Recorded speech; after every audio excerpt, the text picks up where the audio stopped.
ছাদ বাগান ক্রমশই জনপ্রিয় হয়ে উঠছে। ছাদ বাগানে ফুলের মাঝে এখন বিশেষ জায়গা করে নিয়েছে সবজি ও ফল গাছ। তাই ছাদ বাগান এখন পারিবারিক পুষ্টি নিরাপত্তার ভূমিকা রাখছে।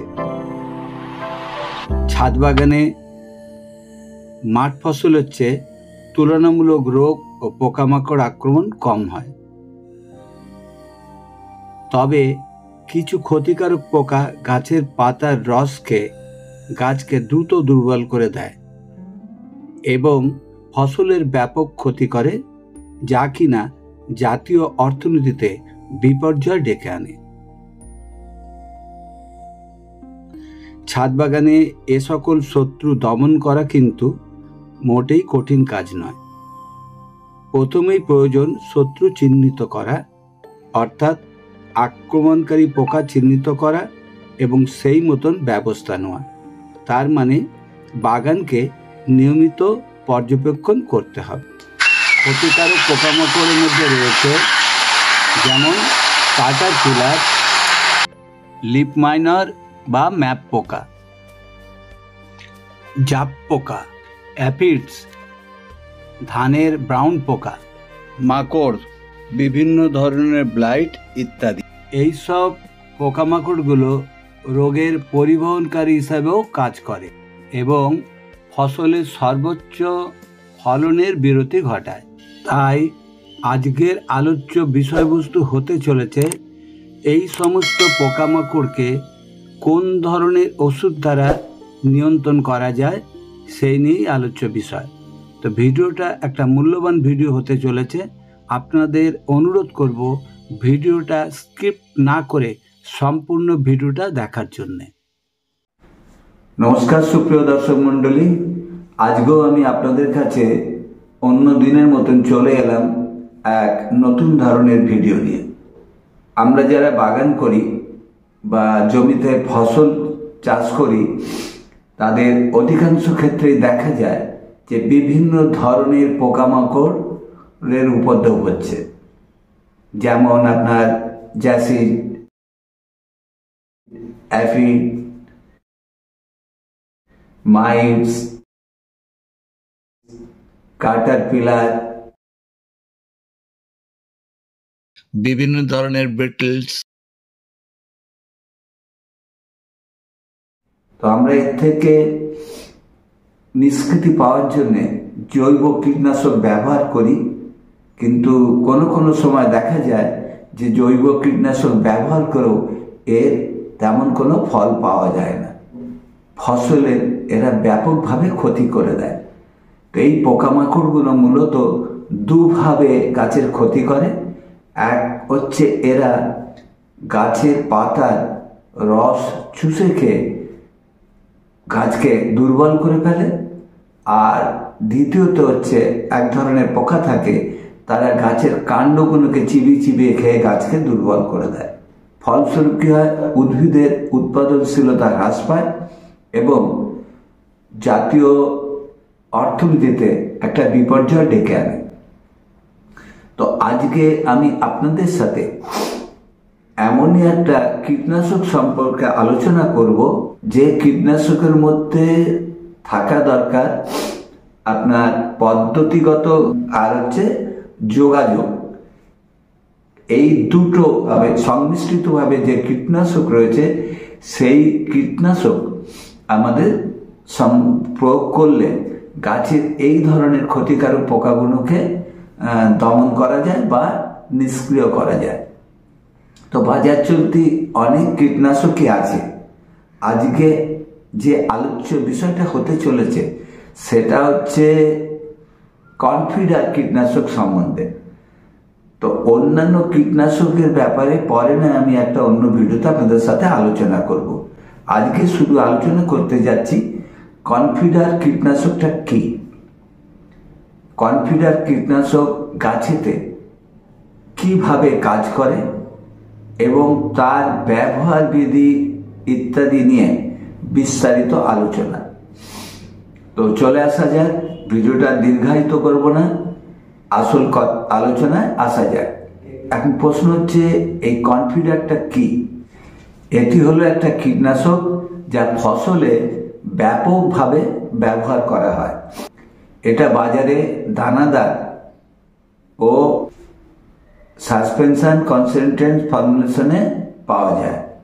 এর মধ্যে 17.1% অ্যামিডাক্লোরোফিট থাকায় বাগানে যে সমস্ত ক্ষতিকারক পোকাগুলো রয়েছে, যেমন পাতার রস চুষে খায় যেসব পোকা, কাণ্ড চিবিয়ে খায় যে সমস্ত পোকা, পাতা ছিদ্রকারী পোকা, ফল ছিদ্রকারী পোকা ইত্যাদি বিভিন্ন ধরনের পোকা স্নায়ুতন্ত্র এবং পাচনতন্ত্রের উপরে কাজ করে। যখন এটা গাছের পাতাতে স্প্রে করা যায় তখন কি হয়, গাছের পাতার রসগুলো যখন তারা চুষে খায় তখন স্নায়ুতন্ত্রে ব্যাঘাত করার ফলে দ্রুত তারা পক্ষাঘাতে হয়ে যায়, প্যারালিসিস হয়ে পড়ে এবং পাচনতন্ত্রে আঘাতের ফলে তাদের খিদে কমে যায়, খেতে পারে না এবং অচিরে তারা মারা যায়। শুধু তাই নয়, এটা একটা যোগাযোগ এবং পদ্ধতিগত কীটনাশক। এবারে আসা যায় কনফিডারের কাজটা কি। কনফিডার কিভাবে কাজ করে? এটি নিওনিকোটিনয়েড কীটনাশক, যাতে শক্তিশালী অ্যামিডাক্লোরোফিট থাকায় প্রায় সমস্ত রকম পোকামাকড়ের স্নায়ুতন্ত্রের উপরে আঘাত ঘটায়, যার ফলে পোকাগুলো যখন রস শোষণ করে খায় তখন প্যারালাইজ হয়ে পড়ে এবং পাচনতন্ত্র এটা আঘাত করে, যার ফলে খিদে কমে যায় এবং পোকাগুলো দ্রুত মারা যায়। এটা প্রবাহমান বা অন্তর্বাহী কীটনাশক হওয়ায় যখন গাছের পাতার উপরে স্প্রে করা হয় তখন পত্ররন্ধ্রের ভেতর দিয়ে পাতার নিচের অংশে খুব দ্রুত ছড়িয়ে পড়ে, যার ফলে পাতার নিচে যে ক্ষতিকারক পোকাগুলো লুকিয়ে রস চুষে খায় তারা দ্রুত মারা যায়। একই সাথে এটা যেহেতু স্পর্শ কীটনাশক, যখন এটাকে গাছে স্প্রে করা হয় তখন কি হয়, এর সংস্পর্শে যখন পোকামাকড়গুলো আসে তখন এর বিষক্রিয়াতে তারা মারা যায়।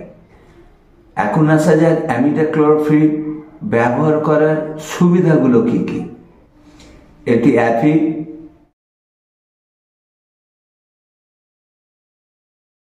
বিটল, শোয়াপোকা বা কাটারপিলার,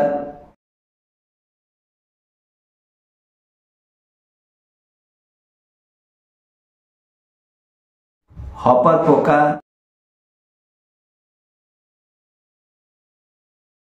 লিপ মাইনার বা ম্যাপ পোকা, ধানের ব্রাউন ফড়িং,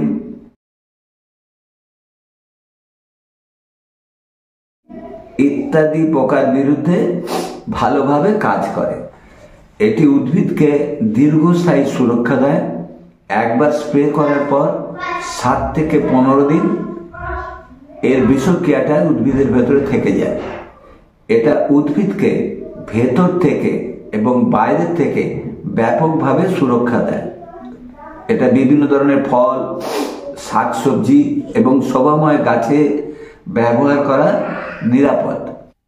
এবার আসা যাক এর ডোজ সম্বন্ধে আলোচনায়। এটা নির্ভর করে ফসল এবং সংক্রমণের তীব্রতার উপর। অধিকাংশ ফসলের ক্ষেত্রে এটা ব্যবহার করা যায় 0.5 ml থেকে 1.5 ml 1 লিটার জলে মিশিয়ে। যদি খুব ছোট গাছ হয় তাহলে সেক্ষেত্রে 0.5 ml 1 লিটার জলে মিশিয়ে ব্যবহার করা যেতে পারে। আর যদি গাছের আকার বড় হয় এবং সংক্রমণের মাত্রা যদি ব্যাপক হয় তাহলে 1.5 ml 1 লিটার জলে গুলে ব্যবহার করা যেতে পারে। আর জমিতে ব্যবহারের ক্ষেত্রে 100 থেকে 150 ml প্রতি একর পিছু এটাকে ব্যবহার করা যেতে পারে। এবারে এটাকে কতদিন ছাড়া ব্যবহার করা যেতে পারে? 7 থেকে 15 দিনের গ্যাপেতে এটাকে পরপর 2 থেকে 3 বার ব্যবহার করা যেতে পারে।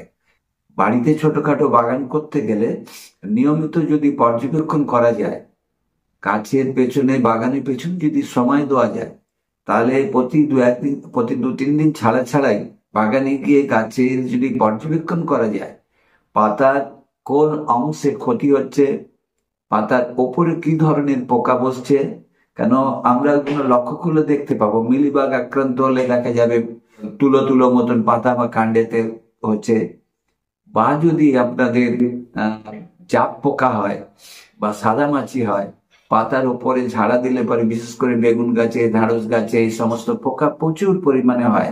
সাদা ধরনের ধুলোর মতন পোকাগুলো হয়, ঝাঁকে ঝাঁকে এরা আসে, পাতার উপরে একটু ঝাড়া দিলে পরে এরা ওড়ে। তো এইগুলো যখনই আমরা দেখতে পাবো, তখনই যদি আমরা আমরা ঘরোয়া তৈরি জৈব কীটনাশক ব্যবহার করতে পারি নিয়মিত, প্রতি 2 দিন 3 দিন ছাড়া, তাহলে কিন্তু এর থেকে অনেকাংশে সুরাহা পাওয়া যায়, বা ভালোভাবে জলের প্রেসার দিয়েও সুরাহা করা যায়।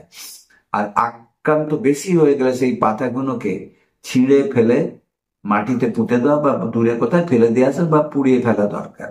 তা যখন সেটা ব্যাপক আকারে আক্রমণ করে, মানে অ্যাডভান্স স্টেজে পৌঁছে যায়, তখন এই ঘরোয়া পদ্ধতি বা জৈব পদ্ধতিতে কাজ হয় না।